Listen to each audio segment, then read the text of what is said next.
할렐루야. 오늘은 위로부터 오는 위로라는 제목으로 말씀을 전하겠습니다. 한 TV 프로그램이 있습니다. 유키즈 온 더 블럭이라는 예능 프로그램이 있습니다. 그 유재석 씨와 이 조세호 씨가 나와서 이 다양한 사람들이 한 명씩 나와서 그들의 삶을 나누고 문제를 맞추는 그런 프로그램입니다.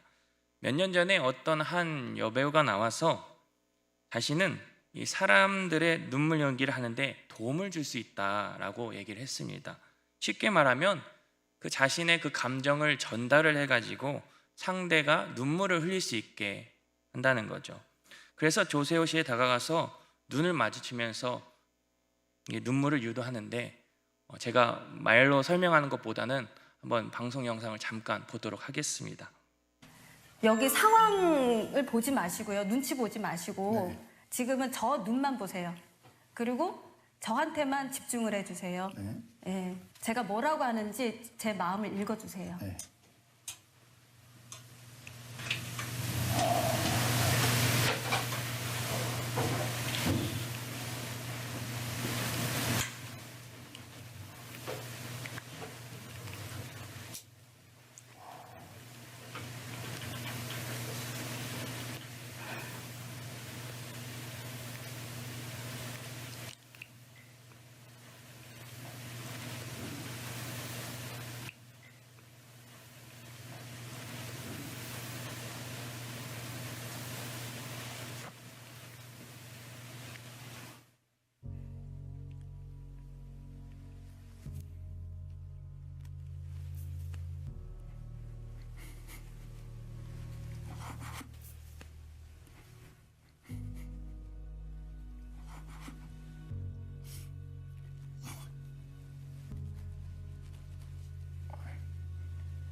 네, 잘하셨어요. 조셉이 갑자기 왜?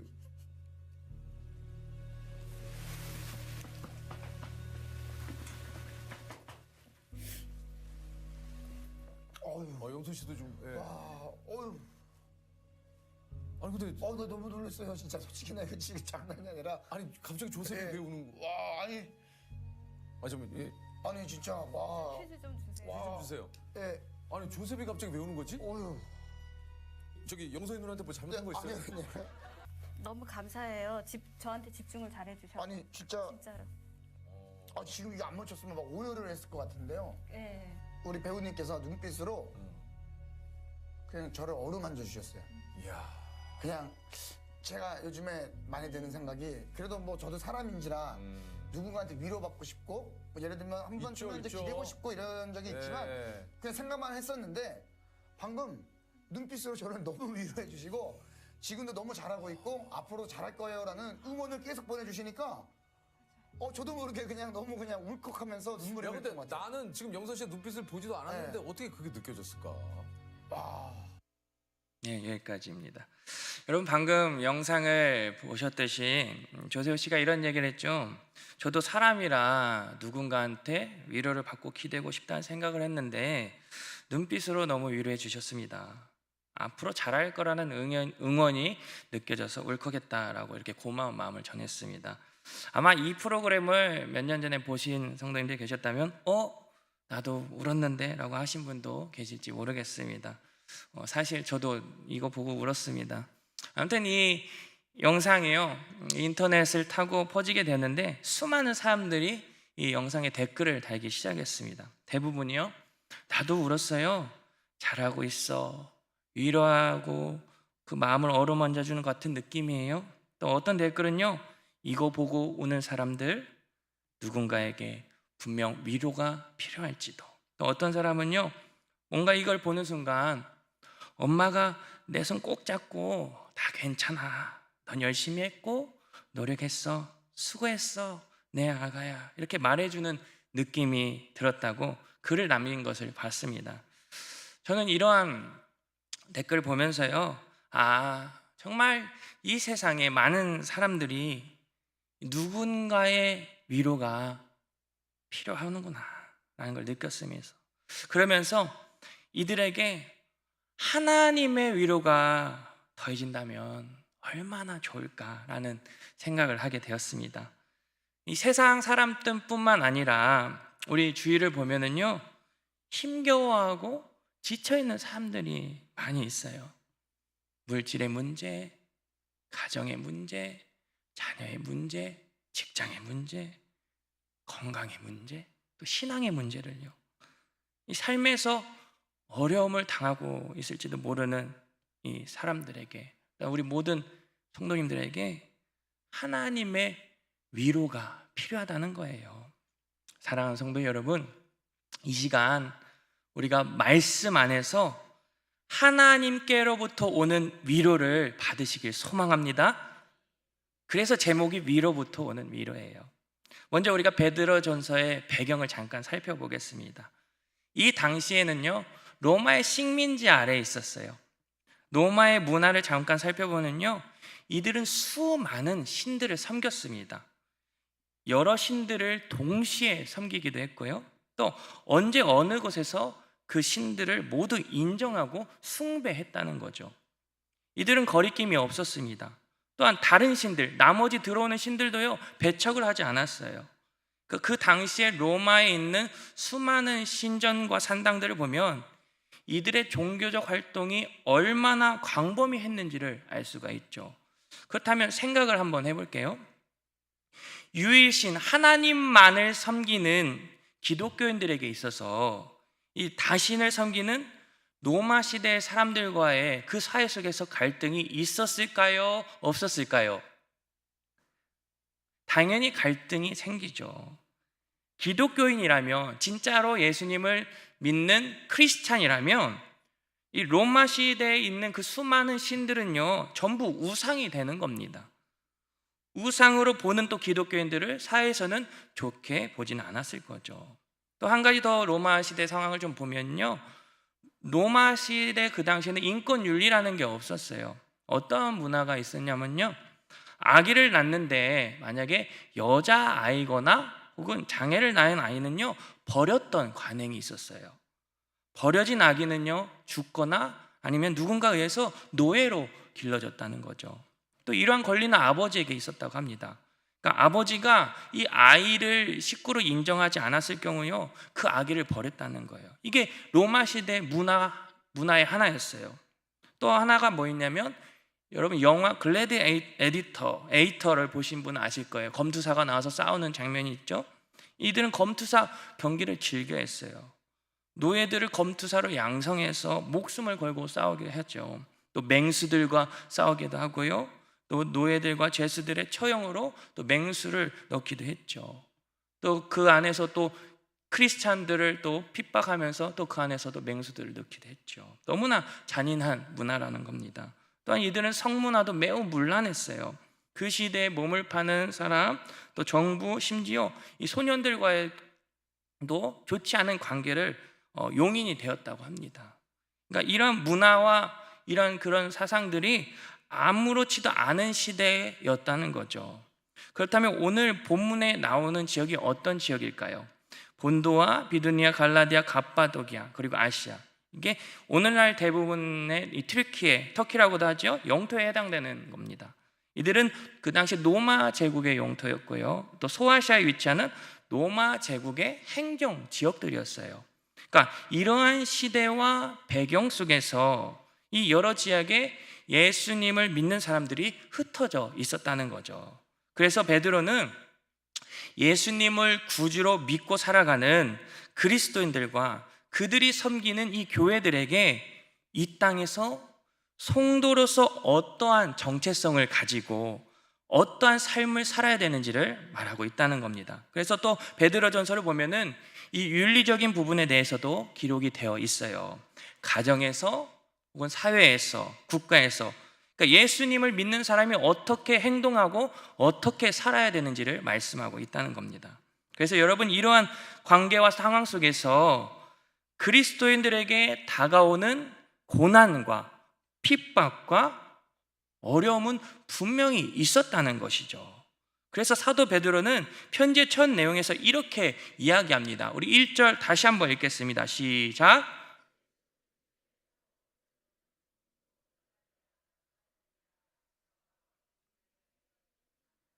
아멘. 여기서 나그네라는 표현을 살펴보고 가겠습니다. 여러분, 나그네라고 하면 혹시 어떤 노래가 떠오르지 않으십니까? 어떤 노래가 떠오르시나요? 나그네, 세상의 노래. 인생은 나그네, 어디서 왔다 어디로 가는가. 제목이 하숙생이죠. 그러니까 이 나그네를 한국말로 이해하면 방금 이 그 하숙생 노래 가사처럼요, 정처 없이 떠돌아다니는 그런 이미지로 우리가 생각하기 마련이죠. 하지만 이 나그네를 원어로 보면은요, 파라피데모스 이렇게 표현이 되는데요, 이 의미에서 나오는 그 뉘앙스는요, 원래 소속이 분명한 외국인이나 목적지가 있는 여행자로서 임시 거주 외국인, 그러니까 여행자로 표현이 되는 거예요.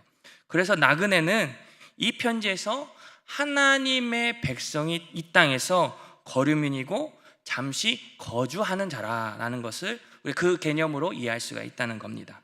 그래서 이 땅의 교회에 예수 그리스도를 믿는 성도들은 하나님 나라의 그 시민권을 가지고 있기 때문에 이 땅에 소망을 두고 사는 것이 아니라 썩지 않고 쇠하지 않는 영원한 하나님 나라의 유업을 바라보면서 세상과 구별된, 세상의 시선으로 보기에는 낯선 나그네, 그런 나그네된 삶을 살아야 된다는 것입니다. 더욱이 교회는요, 세상 밖에 있는 것이 아니라 세상 안에서 다양한 사람들과 함께 어울리며 살아가고 있습니다. 이 안에서는요, 세상과 다른 하나님의 백성이라는 정체성, 하나님의 특별한 사람으로 부름받은 자들인 것을 우리가 기억해야 될 줄 믿습니다. 그러므로 여러분, 우리의 소속은 어디에 있습니까? 우리의 소속은 어디에 있나요? 하나님 나라에 있다는 거죠. 그러면 우리가 결국에 가야 할 곳은 어디입니까? 하나님 나라예요. 그래서 나그네인 거예요.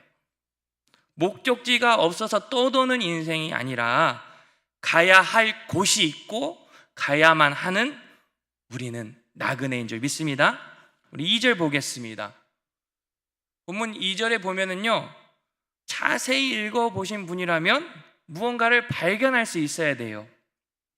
무엇일까요? 제가 쉽게 발견할 수 있게 노란색으로 만들어 봤습니다. 삼위일체 하나님이죠. 여러분, 놀랍지 않습니까? 이 나그네 같은 이 성도들을 위해서, 나그네인 이들을 위해서 성부 하나님, 성령 하나님, 성자 하나님께서 등장하신 거예요. 여기서 곧 하나님 아버지의 미리 아심을 따라 보겠습니다. 여기서 하나님 아버지의 미리 아심은요, 하나님의 계획하심이에요. 여기에서는 깊으신 뜻과 섭리가 담겨 있습니다.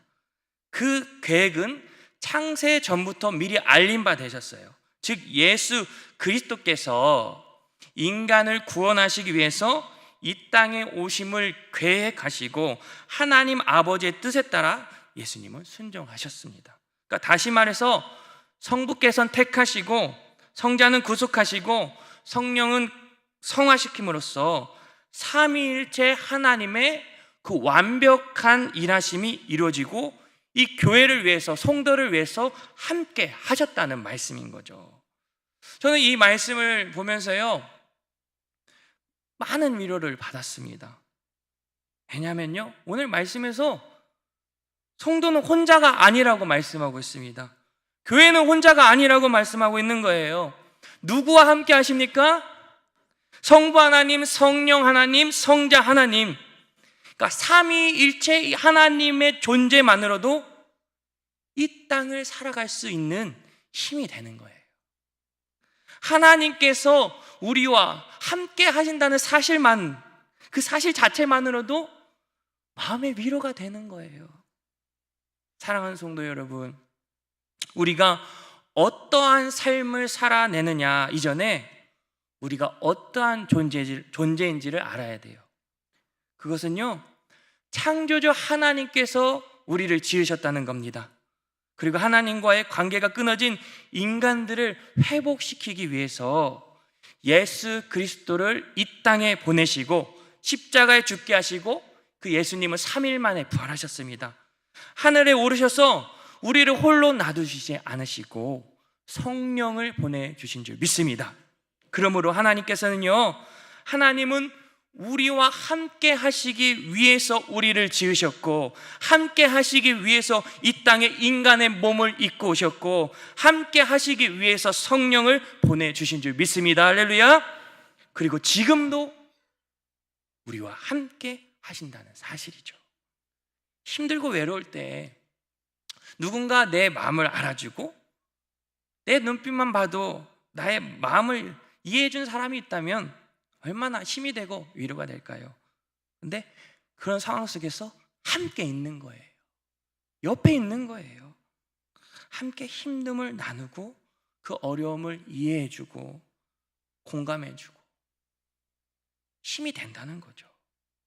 그래서 베드로 사도는요, 이 힘겨워하는 성도들에게 다른 위로의 말이 아니었어요.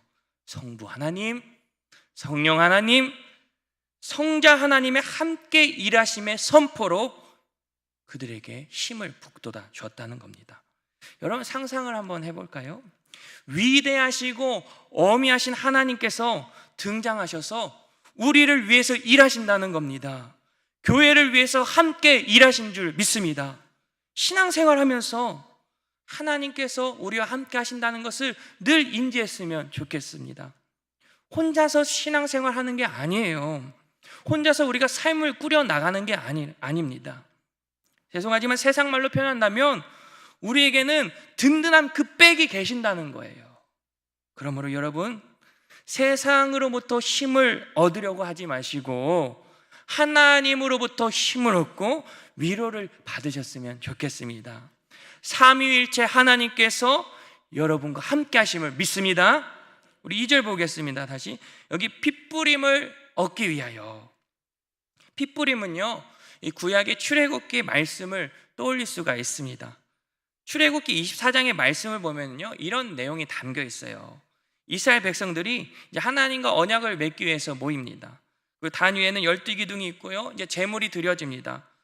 또 피의 절반은 단에 뿌려지고, 이제 모세는 하나님의 그 언약의 말씀을 다시 한번 읽고 그들은 순종을 맹세합니다. 그리고 모세는 이 출애굽기 24장 8절에 이렇게 말하고 있습니다. 다시 한번 같이 읽겠습니다. 시작.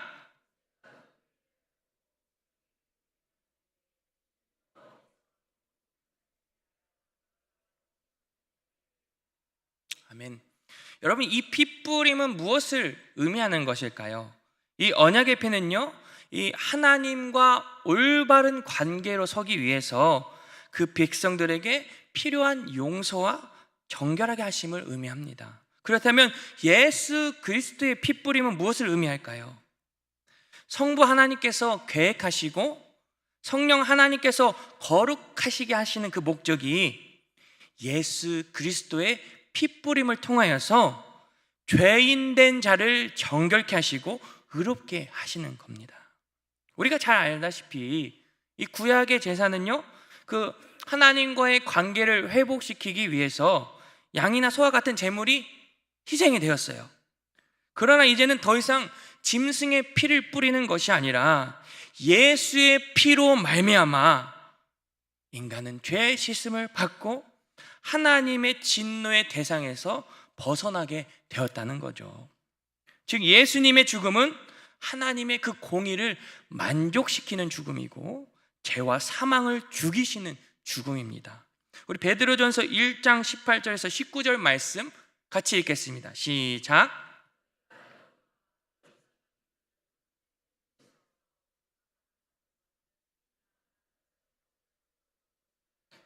오직 흠없고 점없는 어린 양 같은 그리스도의 보배로운 피로 된 것이니라. 아멘. 여러분, 우리의 구원은요, 은이나 금으로 얻은 것이 아닙니다. 예수의 피, 그리스도의 보배로운 피가 우리의 죄를 씻어주신 줄 믿습니다. 그 피로요, 우리를 자녀 삼아 주셨어요. 그 보혈로 우리를 구원하신 줄 믿습니다. 그래서 그 예수님의 그 피값으로 사신 이 교회와 성도는요, 하나님의 소유된 백성이라는 것을 기억해야 된다는 겁니다. 거룩한 나라와 제사장으로서의 사명을 감당해야 된다는 거죠. 우리 3절 보겠습니다. 여기 보시면 하나님을 찬송하려다. 찬송하려다는 헬라어로 율로케토스라고 하는데요. 이 찬양받을 가치가 있는 분, 찬양받을 가치가 있는으로 해석할 수가 있어요. 그러니까 찬양 받기에 합당하신 하나님이시고 찬양을 당연히 받으셔야 되는 분. 그렇다면 왜 베드로의 입에서 왜 그런 찬송이 터져 나왔을까요? 그것은 산 소망을 주셨기 때문입니다. 우린 이 말씀에서도 위로를 받습니다. 왜냐하면 우리에게도 산 소망이 있기 때문이죠. 예수님께서 십자가에서 죽으시고 3일 만에 부활하심을 믿는 자들에게 영원한 생명을 주시고 영원한 하나님 나라에서 살 수 있는 참된 소망이 있는 거예요. 뿐만 아니라 그 예수님의 생명으로 인해서 우리의 영적인 생명이 다시 태어나고 구원받은 하나님의 자녀 예수의 심장으로 살아갈 수 있는 겁니다. 여러분, 예수님께서는 부활하셨습니다. 예수님의 그 부활은요, 성도의 산 소망에 대한 보증이 돼요. 이 소망은요, 결코 세상이 줄 수 없어요. 그래서 성도에게는요, 부활이 있다는 것을 믿어야 합니다. 부활의 확신을 가져야 합니다. 우리는 늘 삶에 예수님의 그 죽으심과 그 부활하심이 날마다 새겨져야 된다는 거죠. 여러분, 이런 부활에 대한 확신과 소망을 가지고 살아가길 바랍니다.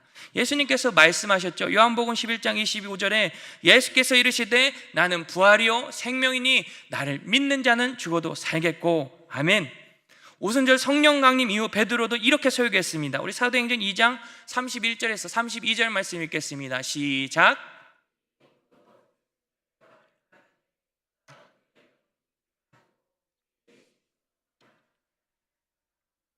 이 예수를 하나님이 살리신지라 우리가 다 이 일의 증인이로다. 아멘. 여러분, 베드로는 죽은 자를 다시 살리시는 그 하나님의 능력을 믿었습니다. 하나님은 살아계신 분이시고 지금도 계속해서 역사하시는 그 하나님이심을 믿었어요. 하나님께서는 주 예수를 다시 살리셨고 성도들을 다시 살리실 뿐만 아니라 죽은 자를 다시 살리시는 분이시다는 것을 고백하고 선포하고 있는 겁니다. 여러분, 놀라운 사실은 여기서도 삼위일체 하나님이 함께 하심이 계속되는 거예요. 택하신 백성들의 구원을 위해서 성부 하나님께서 긍휼을 베푸셨어요. 성자 예수님께서 죽음에서 부활하셨고요, 성령 하나님께서 역사하셔서 죽은 영혼을 살리시고 영적 생명으로 거듭나게 하신 줄 믿습니다. 이 믿음 가운데 우리에게 소망이 있고 소망이 넘쳐나는 줄 믿습니다. 뿐만 아니라요, 우리를 위해서 하늘에 간직하신 것이 있다고 말하고 있습니다. 우리 4절 보겠습니다. 무엇을 주시나요? 유업을 있게 하십니다. 유업을 주십니다. 유업이란 말을 구약에서 이해해 볼게요. 구약에서 유업은요, 하나님께서 이스라엘에게 약속하신 땅을 의미하죠. 우리가 주일 예배 때 여호수아서를 배웠잖아요. 거기 여호수아에서 보면 각 지파나 족속을 위한 땅의 분배에 또 사용이 됩니다. 그렇다면 그 땅의 유업은 어땠습니까? 결과적으로 본다면 이스라엘의 불순종으로 땅은 이방 나라에 의해서 약탈당하고 파괴가 되었습니다. 그 불순종이라고 말하는 것은 이방신을 섬겼고요, 우상 숭배에 의해서 더럽혀졌어요. 결국 그 하나님의 심판으로, 기근과 전쟁으로 땅은 완전히 초토화되고 말라버렸죠. 근데 베드로 사도는 이사야 예언의 말씀을 인용하는데 베드로전서 1장 24절 말씀 우리 다 같이 읽겠습니다. 시작.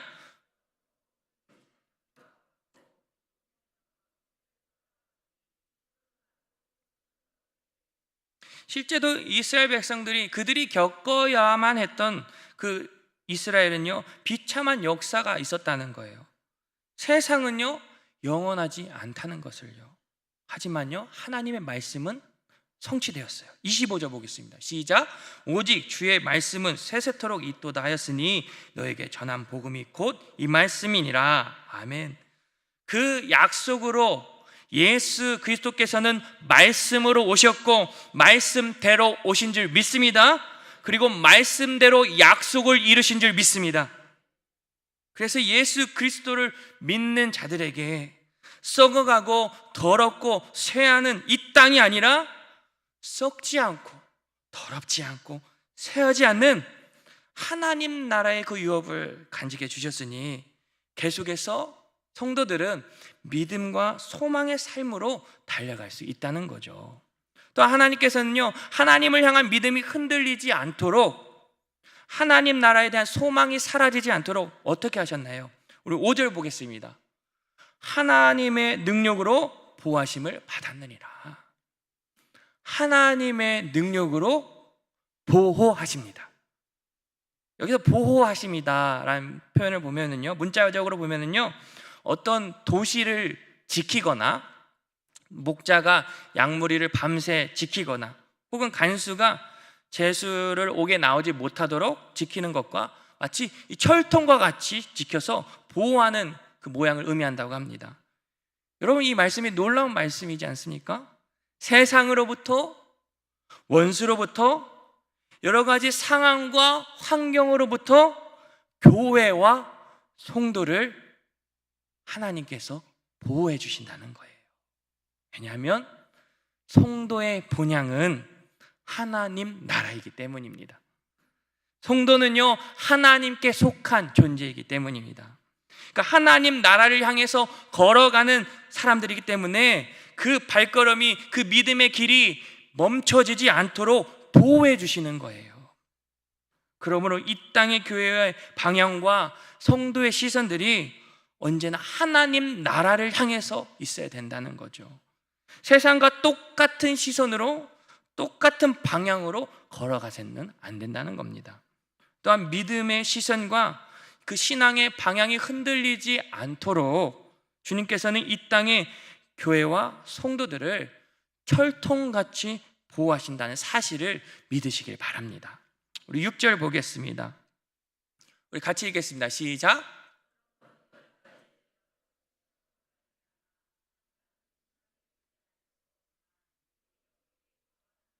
아멘. 여러분, 믿음으로 바라보고 그 믿음의 방향으로 걸어가다 보면은요, 시험이 올 때가 있습니다. 서두에서 말씀드렸듯이 그 시대를 살아가는데 그 다가오는 어려움이, 핍박들이 있었다는 거죠. 다 종교 시대에 유일신 하나님을 섬겨야 했습니다. 여자, 노예, 아이들을 멸시하는 것이 당연하게 생각하고 마땅하게 여기는 그런 문화에 그리스도의 사랑으로 섬기고 지켜야 했어요. 황제를 신이라고 여기는 그 세상에 예수님을 구주로 고백하는 그리스도인들에게 다가오는 핍박과 환난, 따가운 시선과 조롱, 고난들이 따라왔겠죠. 세상 사람 모두가 당연하게 여기는 것들이 말씀에서는, 성경에서는 죄라고 말씀하고 있는데, 말씀의 길을, 믿음의 길을 가야 하는 그 상황에 어찌 근심하지 않을 수 있겠습니까? 더욱이 예수 그리스도를 따라가는 삶에 있어서 다가오는 핍박과 고난 때문에 어떻게 기뻐할 수 있겠습니까? 하지만 성경은 말합니다. 오히려 크게 기뻐하는도다. 아멘. 크게 기뻐한다고 하면요, 세상 사람들 아마도 미쳤다고 할 겁니다. 세상은 외면할 겁니다. 소외시킬 거예요. 더욱이 핍박을 가하면서 우리가 가는 그 방향을 흔들어 놓을 것입니다. 하지만 근심하지 마십시오. 슬퍼하지 마십시오. 왜냐하면 그때는 잠깐뿐이기 때문입니다. 여러분, 우리에게 무엇이 있습니까? 썩지 않고 더럽지 않고 쇠하지 않는 하나님 나라의 소망이 있습니다. 그렇다면 이러한 연단 가운데서 주님께서 우리에게 원하시는 삶이 무엇일까요? 진짜가 되는 거예요. 내가 진짜로 예수님을 믿는 사람인가, 구원의 확신을 가지고 살아가는지를요, 진짜 그리스도인으로 삶을 살아내기를 원하신다는 거예요. 7절 말씀 볼까요? 같이 읽겠습니다. 시작.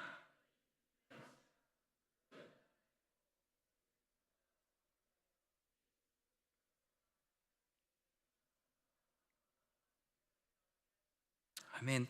너희 믿음의 확실함은 불로 연단하여도 없어질 금보다 더 귀하여 라고 말씀하고 있어요. 여러분, 진짜 금인지 가짜 금인지 확인하기 위해서는요, 불 속에 넣어봐야 알고요, 순금이 되려면 그 불 속에서 단련돼서 정제되어야 합니다. 마찬가지로 믿음도 시련을 통과해야만 진짜인지 가짜인지 알 수가 있다는 거죠. 현재의 고난이 세상으로부터의 고난이 될 수도 있고요, 혹은 또 주님께서 시험하시는 테스트의 고난이 될 수도 있죠. 중요한 것은요, 우리가 그 믿음을 어떻게 지켜내느냐에 달려 있는 겁니다. 주님의 영광을 바라보고 하늘의 소망을 둔 자는요, 세상의 헛된 것들을 붙잡지 않습니다. 세상의 그 고난에요 동요되지 않아요. 흔들리지 않습니다. 그리고 신앙을 포기하지 않아요. 믿음을 지켜낸다는 겁니다. 주님을 부인하지 않고 끝까지 믿음을 지켜서 하나님 나라를 향해서 걸어간다는 것이죠. 제가 예전에 주를 위해 죽다라는 책 속에서 이 북한 성도들의 그 이야기를 읽었습니다. 곡산 마을 주민들 이야기인데요, 이 북한 성도들이 어떻게 신앙을 지켰는지에 대한 내용이 나오는데요, 제가 한번 읽어 드릴게요. 소녀는 엄마를 올려다보았다. 그 아이의 엄마는 어떤 결정을 내릴까? 그날 아침 북한의 황해도 곡산 마을의 전도사였던 그 소녀의 엄마는 다른 26명의 그리스도인들과 함께 결박되어서 공산주의자 무리 앞에 끌려갔다. 그리고 공산주의자들이 조롱을 퍼붓는 가운데 군인 하나가 김 전도사와 다른 그리스도인들에게 명령했다.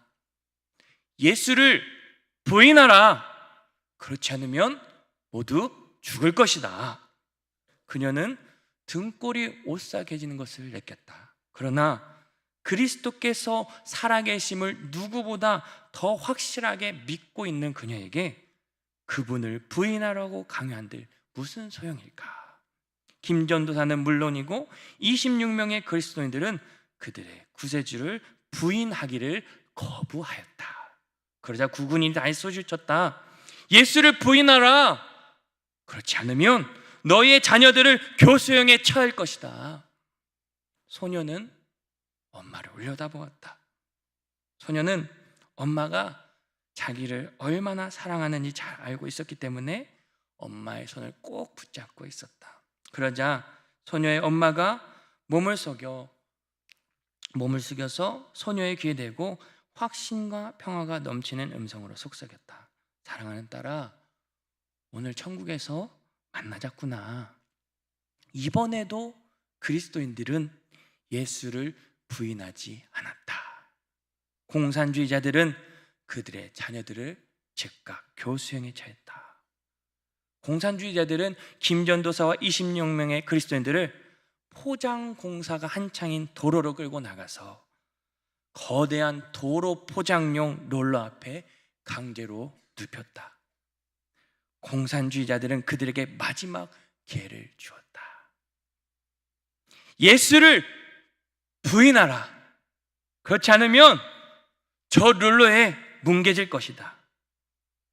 자녀들을 먼저 하나님의 품으로 보낸 27명의 그리스도인들은 이번에도 예수를 부인하지 않았다. 그리고 마침내 그 룰러 운전수가 그 육중한 장비를 움직이기 시작하자 그들은 조용히 찬양하기 시작했다. 내 구주 예수를 더욱 사랑 엎드려 비는 말 들으소서. 내 진정 소원이 내 구주 예수를 더욱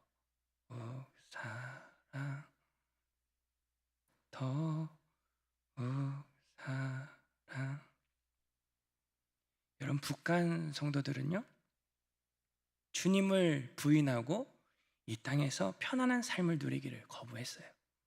정말로 나그네처럼요, 그 본향인 하나님 나라만을 바라보았습니다. 죽음을 두려워하지 않았어요. 고통을 두려워하지 않았습니다. 아픔도 슬픔도 눈물도 없는 그 하나님 나라의 소망을 두면서 자녀들이 죽임을 당하는 것을 지켜보면서도 자신의 목숨을 버리면서까지도 하나님을 향한 사랑, 예수님을 향한 그 믿음, 하나님 나라에 대한 그 소망을요, 그 신앙을 끝까지 지켜냈습니다. 우리 7절 다시 한번 읽어보겠습니다. 너희 믿음의 확실함은 불로 연단하여도 없어질 금보다 더 귀하여 예수 그리스도께서 나타나실 때에 칭찬과 영광과 존귀를 얻게 할 것이니라. 아멘. 여러분, 참된 믿음은요, 신실함으로 이끌어 줍니다. 신실하신 하나님만을 바라보는 거예요. 참되게 믿는 사람은요, 믿음을 굳건히 하고 어려움이 닥쳐도 환난이 와도 시험이 와도요, 하나님을 계속해서 신뢰할 줄 믿습니다. 그래야 할 때 천국에서 칭찬과 영광과 존귀를 누리면서 기뻐하게 될 줄 믿습니다. 마무리 맺겠습니다. 사랑하는 성도 여러분, 우리에게 위로가 되는 거는요, 세상이 아니에요. 삼위일체 하나님께서 함께 하심이 위로인 줄 믿습니다. 예수님의 그 십자가, 그 핏부림의 죽으심과 3일 만에 부활하심으로 소망을 얻는 것이 우리에겐 위로가 되는 거예요. 그래서 하나님의 자녀된 거룩한 백성으로 하나님 나라에 거할 수 있는 것이 우리에겐 위로인 줄 믿습니다. 이것이 우리에게 복음이 아니겠습니까? 그러므로 부디 어떠한 상황과 환경 속에서도 믿음을 잃지 마세요. 견뎌내십시오. 소망을 가지세요. 그리고 주님을 끝까지 사랑하십시오. 세상으로부터 위로와 만족을 얻으려 하지 마시고 하나님께서 주시는 위로, 하나님께로부터 오는 위로, 위로부터 오는 위로로 여러분의 삶에 하나님의 은혜와 평강이 가득 넘쳐나시기를 간절히 소망합니다. 우리 찬양하고 우리 기도하도록 하겠습니다. 우리 보혈을 지나